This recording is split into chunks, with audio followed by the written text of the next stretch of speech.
نبی کریم صلی اللہ علیہ وسلم ایک مرتبہ بھوک کے عالم میں اپنے گھر سے نکلتے ہیں اور ساتھ ہی ابو بکر بھی اور عمر بھی ہوتے ہیں، وہ دو بھی بھوک سے پریشان ہیں۔ نبی کریم صلی اللہ علیہ وسلم ان کو لے کے حضرت ابو ایوب انصاری کے گھر میں چلے جاتے ہیں، اور حضرت ابو ایوب انصاری کی قسمت اور مقدر کا کیا کہنا کہ آج نبی محترم صلی اللہ علیہ وسلم ہمارے گھر آئے ہیں۔ نبی کریم نے کہا کچھ کھانا پیش کیا جائے۔ حضرت ابو ایوب انصاری نے ایک جانور کو ذبح کیا، اس کے کچھ خشک پارچے، خشک ٹکڑے کباب کی شکل میں کہہ لیں یا تکے کی شکل میں بھون کے لائے اور ایک سالن اس کا بنا لائے۔ نبی کریم صلی اللہ علیہ وسلم نے گوشت کے وہ ٹکڑے دیکھے اور وہ سالن دیکھا تو کہا میری بیٹی فاطمہ کئی دن سے بھوکی ہے، اس کو بھی بھیج دیا جائے۔ اس کو بھیجنے کے بعد نبی کریم صلی اللہ علیہ وسلم جب سادگی سے پکا ہوا یہ دو ڈشوں پر مشتمل کھانا کھا رہے ہیں، میں نے اور آپ نے غور کرنا ہے آج اللہ رب العزت نے روزوں ہی کے اندر افطاری کے وقت میں، سحری کے وقت میں ہمارے لیے کتنی ڈشوں کا انتظام کیا ہوا ہے، اور نبی کریم صلی اللہ علیہ وسلم اپنے سامنے صرف دو ڈشوں کو دیکھ کے کہہ رہے ہیں ثم لتسألن یومئذ عن النعیم، یہی وہ نعمتیں ہیں کہ جن کے بارے میں کل قیامت کے دن سوال ہونا ہے۔ آپ کی آنکھوں میں پانی موجود ہے، ان دو سادگی سے پکی ہوئی ڈشوں کو اپنے سامنے دیکھ کر نبی یہ محترم کی آنکھوں میں پانی ہے، اور آپ کو اور مجھے سمجھا رہے ہیں یہی وہ نعمتیں ہیں، یہی وہ نعمتیں ہیں کہ جن کے بارے میں کل قیامت کے دن سوال ہونا ہے۔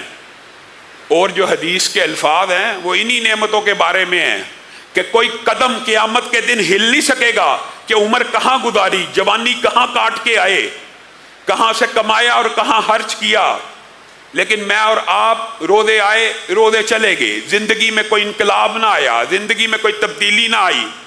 اگر دنیا سے بے رغبتی اور دنیا کے اندر آنے کا مقصد نہ سمجھا، دنیا کا ایک ہی مقصد جو کل آپ کے سامنے رکھا تھا اور آج بھی یہی بات ہے، وَمَا خَلَقْتُ الْجِنَّ وَالْإِنسَ إِلَّا لِيَعْبُدُونَ، زمین و آسمان ہی کی پیدائش کا مقصد ہی اللہ رب العزت نے لیبلوکم ایکم احسن عملا بتایا، تو جن و انسان کی تخلیق کا مقصد بھی فقط مقصد وحید اللہ رب العزت نے دیکھنا ہے یہ میری عبادت کرنے والے ہیں یا نہیں ہیں۔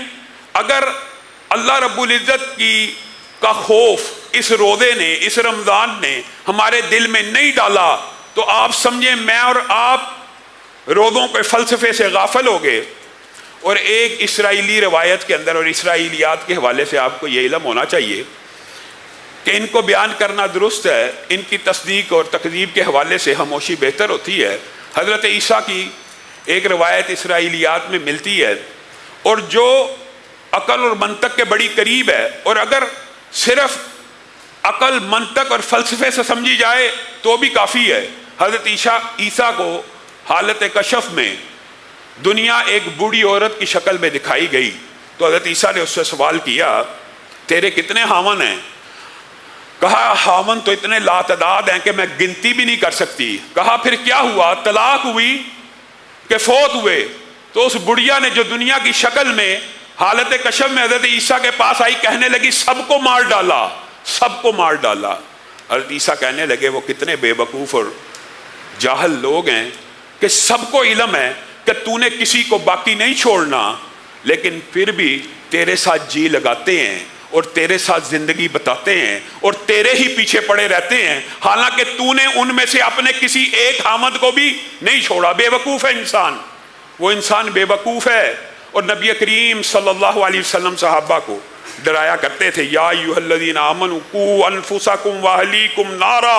نبی کریم ایک مرتبہ یہ آیت پڑھے تھے، اور میں آپ کو یہ بات بتلاؤں جس طرح دیگر نیکیوں کے اعمال ہے نا، اسی طرح خوف خدا بھی نیکیوں کے اعمال میں سے ایک بہت بڑا عمل ہے۔ اللہ سب کو، ہم سب کو وہ خشیت الہی اور خوف خدا دے دے، کیونکہ یہ عمل چھوٹا ہے لیکن اجر و ثواب کے لحاظ سے اس قدر زیادہ ہے کہ آپ حیران رہ جائیں گے۔ بعض روایات تو ایسی ملتی ہیں کہ خوف خدا سے صرف انسان، کئی مرتبہ آپ نے دیکھا ہوگا انسان کو جھرجھری آتی ہے یا کپ کپی تاری ہو جاتی ہے اچانک ایک سیکنڈ کے لیے، تو بعض روایات اس بات کے اوپر بھی دلالت کرتی ہیں کہ اگر اللہ کے خوف سے کسی کو کپ کپی آ جائے تو جسم سے ایسے گناہ جھڑ جاتے ہیں جس طرح ہزار رسیدہ درخت کے پتے ہوا چلنے سے جھڑ جاتے ہیں. اور خوف خدا اتنی بڑی عبادت بن جاتی ہے. کئی مرتبہ نبی کریم نے جب یہ آیت پڑھی یا ایھا الذین آمنوا قوا انفسکم واہلیکم نارا وقودھا الناس والحجارہ، اس کا ایندھن جو ہے وہ پتھر اور انسان ہے. ایندھن سے مراد کیا ہے؟ آگ کے اوپر پٹرول پھینکا جائے آگ بھڑکتی ہے نا، اور آگ کے اوپر مٹی پھینکی جائے تو آگ بجھ جاتی ہے، ریت پھینکی جائے تو آگ بجھ جاتی ہے. بالعموم پتھر اور بھاری چیزیں پھینکنے سے آگ بجھتی ہے، لیکن یہاں پہ اللہ رب العزت کہہ رہے ہیں اس کا ایندھن انسان اور پتھر ہیں. انسان کو ڈالا جائے گا اور پتھر کو ڈالا جائے گا، بجھنے کی بجائے بھڑک اٹھے گی. وہی ایفیکٹ ہوگا جو پٹرول کا آگ پر چھڑکنے سے ہے. نبی کریم نے یہ آیت پڑھی، پاس ایک صحابی بیٹھے ہیں، ان کے اوپر غشی طاری ہو گئی خوف خدا کی وجہ سے. نبی کریم صلی اللہ علیہ وسلم نے کہا کلمہ پڑھ. اس نوجوان نے کلمہ پڑھا. نبی کریم صلی اللہ علیہ وسلم نے کہا اللہ کے خوف کی وجہ سے جو کفیت اس نوجوان کی ہو گئی ہے یہ جنت میں داخل ہو گیا ہے. صحابہ نے کہا کیا یہ صرف خوشخبری اسی کے لیے؟ نبی کریم نے کہا ذالک لمن خاف مقامی. کیا تم نے وہ آیت نہیں پڑھی کہ یہ سب ان لوگوں کے لیے ہے جو اللہ رب العزت کے سامنے کھڑے ہونے سے ڈر گئے اور اللہ رب العزت کی وعید کو اپنے دل میں جاگودی کر لیا. اسی طرح کی ایک اور روایت بھی ملتی ہے کہ نبی کریم صلی اللہ علیہ وسلم نے اسی آیت مبارکہ کی دوبارہ تلاوت کی. اور کس لیے کرتے تھے؟ تاکہ لوگوں کے دلوں میں خوف خدا پیدا ہو جائے. نبی کریم صلی اللہ علیہ وسلم نے اسی آیت کی تلاوت کرنے کے بعد کہا آگ کو 1000 سال تک بھڑکایا گیا، وہ سفید ہو گئی. پھر 1000 برس بھڑکایا گیا، وہ سرخ ہو گئی. پھر 1000 برس بھڑکایا گیا، وہ سیاہ ہو گئی. اب اس کا شعلہ جو ہے سیاہ رنگ کا ہے جو ہر چیز کو اچک لیتا ہے. پاس ہی ایک صحابی بیٹھے ہیں، انہوں نے اتنی خوفناک تشریح جب آگ کی سنی تو ان کے اوپر بھی خوف کی کفیت طاری ہو گئی اور بے سدھ ہو کر چیخ مار کر زمین پہ بیٹھ گئے، لیٹ گئے. آسمان سے جبریل امین کا نزول ہوا اور آ کے پوچھنے لگے یہ کیا معاملہ ہوا؟ نبی کریم نے ساری بات کو بیان کیا اور بعض روایات میں الفاظ مختلف ہیں. تو جبریل امین نے کہا اللہ نے مجھے آسمان سے نازل کیا ہے اور یہ پیغام آپ کو دینے کے لیے نازل کیا ہے کہ جو بندہ اس دنیا میں اس طرح میرے سے ڈر گیا، کل قیامت کے دن اس کو آگ سے محفوظ کر کے جنت میں داخل کر دوں گا. صرف اللہ رب العزت کا خوف، اور خوف کے اندر کئی مرتبہ کب کبھی بھی شامل ہے. اور جو بندہ اللہ سے ڈرتا ہے، حقیقت بات یہ ہے، میں آپ کو سچ کہہ رہا ہوں، مشاہدہ کر کے دیکھ لیں، اللہ سے ڈرنے والے سے دنیا ڈرنا شروع ہو جاتی ہے. اور جو اللہ سے نہیں ڈرتا اس کی معاشرے میں ردی کے برابر بھی کوئی حیثیت باقی نہیں رہتی، نہ عزت باقی رہتی ہے. اور آپ حیران رہ جائیں گے کہ خوف خدا اور اطاعت خدا بندی کی بات ایسی روایات ہیں جو وقت ملا تو آپ کے سامنے رکھتے جائیں گے. ایک روایت جو میرے ذہن میں آ گئی اچانک، وہ یہ ہے کہ نبی کریم صلی اللہ علیہ وسلم نے ارشاد فرمایا کل قیامت کے دن بھی، بنیادی طور پہ یہ تربیت اور ٹریننگ اسی دنیا سے لے کے جانی ہے، لیکن کل قیامت کے دن بھی بعض لوگوں کو خوف فائدہ دے جائے گا، بعض لوگوں کو اطاعت فائدہ دے جائے گی قیامت کے دن بھی. یہ کتنی عظیم حدیث ہے. 2 بندے نبی کریم صلی اللہ علیہ وسلم نے کہا ان کا فیصلہ ہوگا کل قیامت کے دن کے جہنم میں چلے جاؤ. ایک دوڑتا ہوا جہنم کی طرف بھاگے گا اور دوسرا بار بار مڑ کے دیکھ رہا ہوگا، بار بار رک کے دیکھ رہا ہوگا، آہستہ آہستہ چل رہا ہوگا، آہستہ آہستہ چل رہا ہے اور مڑ کے دیکھ رہا ہے اور شکل رونے والی بنی ہوئی ہے، رب کا خوف چہرے کے اوپر طاری ہے. اللہ ان دونوں کو طلب کرے گا، کیا معاملہ ہے؟ دونوں کو طلب کرے گا. پہلا بندہ کہے گا اللہ دنیا میں تو تیری کوئی مانی نہیں تھی، آج جب تو نے حکم دیا تو دل چاہا بھاگ کے تیرے حکم پہ عمل کروں. اللہ نے کہا دوسرے بندے تیرا کیا معاملہ ہے؟ تو بڑا سست روی سے چلتا ہے اور مڑ کے دیکھتا ہے. کہا اللہ امید رکھتا تھا، بڑا بے عمل تھا، بڑا بد عمل تھا، لیکن دل میں امید تھی کہ تو مجھے بخش دے گا، دل میں ایک آرزو تھی تو مجھے بخش دے گا. دل میں تیرا خوف ضرور تھا، اللہ رب العزت دونوں کو جنت میں داخل فرما دیں گے۔ اس دن بھی خوف خدا قائم، اس دن بھی خوف خدا کام آئے گا۔ اور میں اور آپ اگر احادیث کے مجموعے کا جائزہ لیں تو خوف خدا کے اندر ایک اضافی عمل بھی شامل ہے۔ وہ کیا ہے؟ خوف سے، اللہ کے خوف سے ایک تو تک کپ کپی طاری ہو جانا، اور کئی مرتبہ محبت کے ساتھ بھی آنسو جاری ہوتے ہیں، اور برِ صغیر کے معاشرے میں بالعموم محبت ہی کے آنسو زیادہ بہائے جاتے ہیں کہ نام نبی آ جائے انسان کی آنکھوں سے پانی آ جاتا ہے، صحابہ کا نام آ جائے اللہ کا، لیکن کئی مرتبہ خوف سے بھی آنکھوں سے آنسو جاری ہوتے ہیں، اور خوف کی یہ کیفیت اللہ رب العزت کو بھی مطلوب ہے، اور نبی کریم صلی اللہ علیہ وسلم کی بھی متعدد احادیث اس بات کے اوپر دلالت کرتی ہیں۔ افمن ھذا الحدیث تعجبون، یہ جو اب آیت اتری تو جو اصحاب صفہ کے صحابہ تھے وہ زارو کتار رونا شروع ہو گئے کہ اللہ تعالیٰ کہہ رہا ہے وَلَا تَبْكُونَ، تم روتے نہیں ہو، اور کہہ رہا ہے وَتَضْحَكُونَ، اور تم ہنستے رہتے ہو۔ اور قرآن پاک میں اگر آپ غور کریں تو قرآن پاک میں یہ سارے الفاظ موجود ہیں، تبکون، یبکون، باقین، تضرعوا لعلہم یتضرعون، یہ سارے کے سارے الفاظ موجود ہیں۔ وَلْيَبْكُوا کثیرا، کثرت سے رو، گویا یہ عبادت خوف خدا میں یہ رونا اللہ کو بھی مطلوب اور مقصود ہے۔ جب یہ صحابہ زارو کتار روئے تو نبی محترم صلی اللہ علیہ وسلم کی آنکھوں میں بھی آنسو آ گئے، اور صحابہ کو آ کے تسلی کروائی کہ میرے ساتھیوں، میرے صحابہ، نبی کریم صلی اللہ علیہ وسلم کہہ رہے ہیں، کوئی مولوی یا مفتی نہیں کہہ رہا، اللہ کے ہاں امید یہ ہے جو اللہ کے خوف سے روتا ہے اللہ تعالیٰ اس کے گناہوں کو معاف کرے گا، اور اگر تم گناہ کرو گے ہی نہیں تو اللہ ایک ایسی قوم لائے گا جو گناہ کر کے اس کے اوپر نادم ہوگی، اس کے اوپر روئے گی۔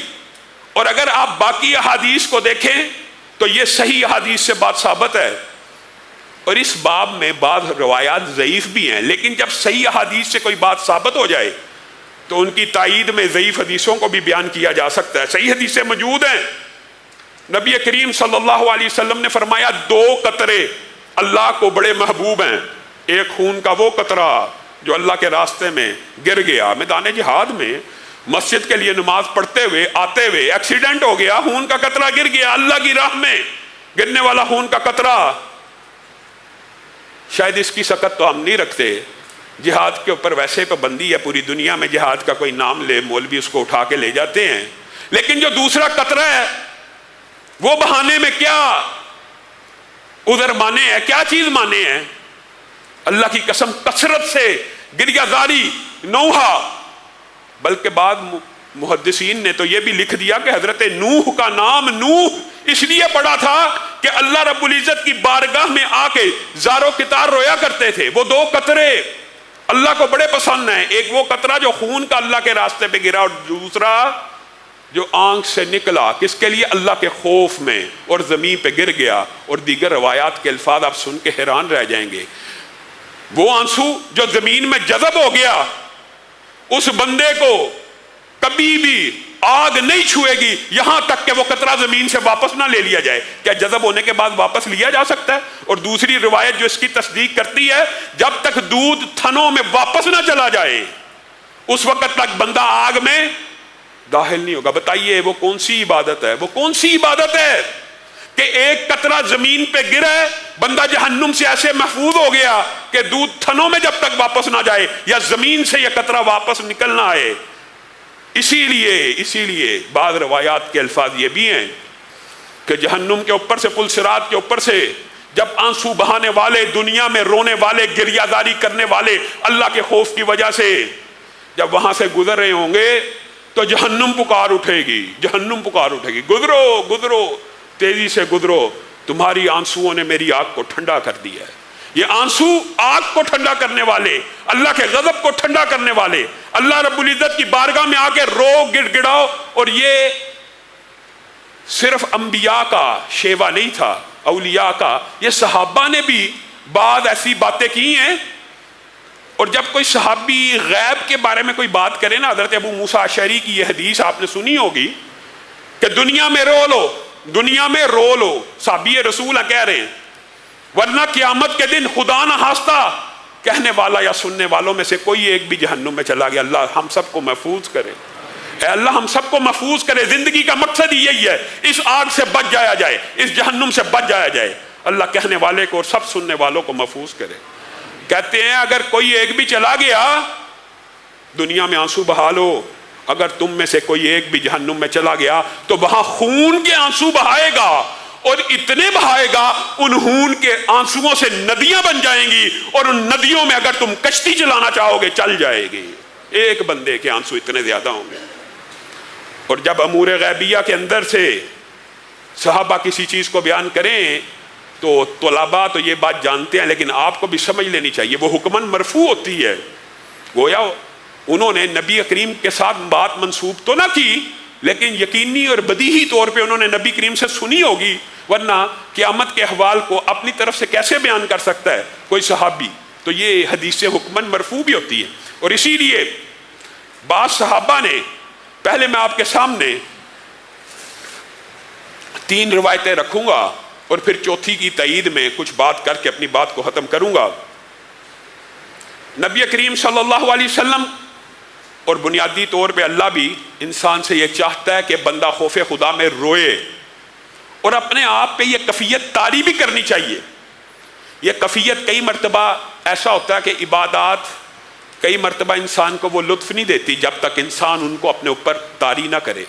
تو رونے کی بھی بات ہو سکتا ہے کچھ لوگوں کے لیے اجابت والی ہو، لیکن رونے کی بھی کیفیت اپنے اوپر طاری کرنی چاہیے، کیونکہ بعض صحابہ اس بات کو بیان کرتے ہیں کہ کسی بندے کو اگر رونا نہ آئے تو وہ اس عالم میں جانے کے لیے کم از کم اپنی شکل تو رونے والی بنائے، اپنے دل کی کیفیت تو رونے والی بنائے۔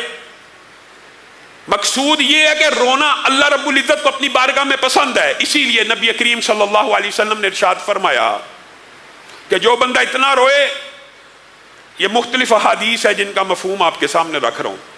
مراد یہ ہے کہ ایک انسان روتا ہے اللہ کے خوف سے، اور روتے روتے اس کی آنکھوں سے آنسو نکلتے ہیں، چہرے پہ پڑتے ہیں، کپڑوں پہ گرتے ہیں، زمین میں جذب ہو جاتے ہیں،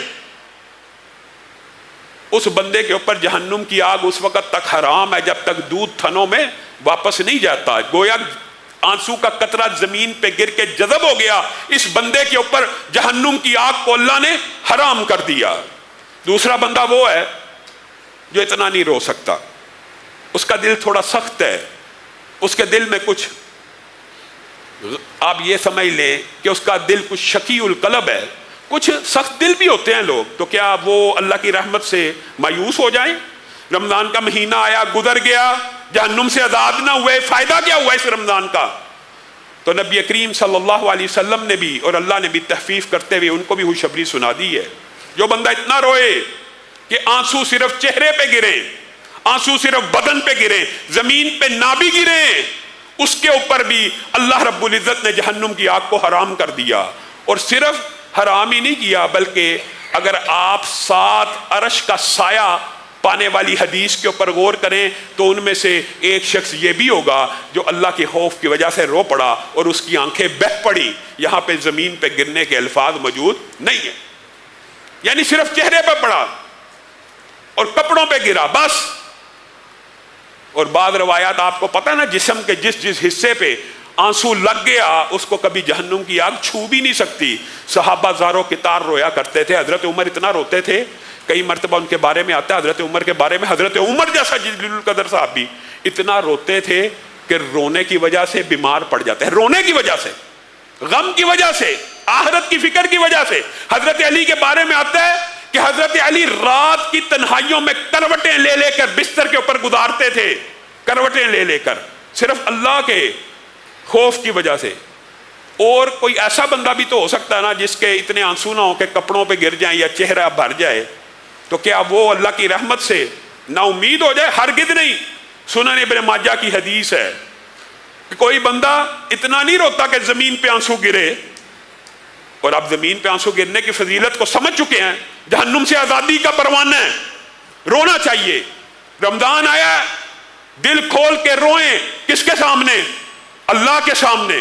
کسی دربار پہ رو رہے ہو، کسی مزار پہ رو رہے ہو، کسی مخلوق کے آستانے پہ رو رہے ہو، حق ہے تمہارے اوپر، تم اس خالق کے دربار میں رو، اپنی دل کی تمنائیں اس کے سامنے پیش کرو اور خوف کے ساتھ اور امید کے ساتھ عبادتوں کو کرتے رہو۔ ایک بندہ نہیں اتنا رو سکتا زمین پہ آنسو گرے، چہرے یا کپڑوں پہ گرے، وہ کیا کرے؟ وہ اپنے اوپر کفیت کو طاری کرے، اس کے لیے بھی خوشخبری ہے۔ نبی کریم صلی اللہ علیہ وسلم نے کہا، نہیں کوئی بات ایسی مفہوم آپ کے سامنے رکھ رہا ہوں آپ کو سمجھانے کے لیے، کوئی مسئلہ نہیں زمین پہ نہیں گر رہے، کوئی مسئلہ نہیں آپ کپڑوں سے ان آنسوؤں کو صاف نہیں کر رہے، آپ کی آنکھ کے اندر مکھی کے سر کے برابر آنسو آ گیا۔ صرف کس کے سر کے برابر؟ مکھی کے سر کے برابر۔ مکھی کا سر کتنا کو بڑا ہوتا ہے؟ گویا آنکھ میں پانی آ گیا جو چہرے کے کسی حصے کو لگ گیا۔ نبی کریم صلی اللہ علیہ وسلم نے کہا، اس آنسو والے کے اوپر بھی جہنم کی آگ کو حرام کر دیا گیا ہے۔ اور کیا چاہیے؟ رب تو چاہتا ہے میرے بندے آئیں، آ کے دیکھیں تو صحیح، آنا ہی نہیں۔ رمضان آ بھی گیا، رمضان چلا بھی گیا، آنا ہی نہیں۔ پھر جو بندہ بے حیا ہے، جب حیا ہی ختم ہوگی، جب رب کا خوف ہی نہیں ہے، تو جو جی چاہے کرتا رہے۔ اللہ کی قسم بد عقلی کی بات ہے۔ اور پھر جو چوتھی بات ہے جو محدثین نے بیان کی ہے اور صحابہ نے اس بات کی اپنے عمل کے ساتھ تصدیق کی ہے کہ کوئی حرج کی بات نہیں ہے۔ ہو سکتا ہے کوئی بندہ اتنا شقی القلب ہے، اس کو سرے سے رونا ہی نہیں آ رہا، نہ آنسو زمین پہ گر رہے ہیں، نہ کپڑوں سے پونچھ رہا ہے، نہ آنکھ میں مکھی کے برابر آئے کہ کچھ پلکوں پہ یا چہرے پہ کہیں لگ جائیں، وہ کیا کرے؟ وہ اپنا چہرہ رونے والا بنا لے۔ اللہ کے ہاں امید ہے صرف رونے والا چہرہ بنانا۔ دیکھیں آرٹیفیشل بنا رہا ہے، حالانکہ رونا نہیں آ رہا، لیکن عمل تو رب کے لیے کر رہا ہے نا۔ انشاءاللہ امید ہے اللہ رب العزت اس کو بھی جہنم سے آزاد کرے گا۔ وجہ کیا ہے؟ یہ صحابہ خود بیان کیا کرتے تھے۔ حضرت ابو بکر کا بھی یہ قول موجود ہے کہ جس کو رونا نہ آئے وہ رونے کی شکل بنائے۔ اور حضرت عمر کا واقعہ آپ سب نے سنا ہے، بدر کے حوالے سے آپ کے سامنے جمعے میں تفصیل سے جب یہ واقعہ رکھا تھا کہ حضرت عمر جب پیش ہوئے، نبی کریم اور حضرت ابو بکر رو رہے تھے، تو حضرت عمر نے کیا الفاظ کہے تھے؟ جو عمل جو بات رسول اللہ کے سامنے کہہ دی جائے وہ بھی حدیث تقریری بن جاتی ہے۔ کیا کہا تھا؟ مجھے یہاں تو بتلا دیجئے کہ روتے کیوں ہیں، تاکہ میں بھی رونا شروع کر دوں، اور اگر مجھے اس بات پہ رونا نہ آئے تو میں اپنی شکل رونے والی بنا لوں آپ کی اتباع میں، آپ کی پیروی میں۔ گویا اللہ کے لیے رونے کی صرف شکل بنا دینا بھی اللہ رب العزت کو اتنا محبوب اور پسند ہے کہ اس کے اوپر بھی اللہ رب العزت جہنم کی آگ کو حرام کر دیتے ہیں۔ میرے بھائیوں، یہ خوف خدا آتا کیسے ہے؟ آنا کہاں سے ہے؟ وہ کون سی باتیں ہیں کہ جن کو ہم پڑھیں، سنیں، سیکھیں تو دل میں خوف خدا آئے؟ پہلی بات، آپ کا یہ عقیدہ ہونا چاہیے جو کچھ اس جلد کے اندر موجود ہے یہ بات سچی ہے۔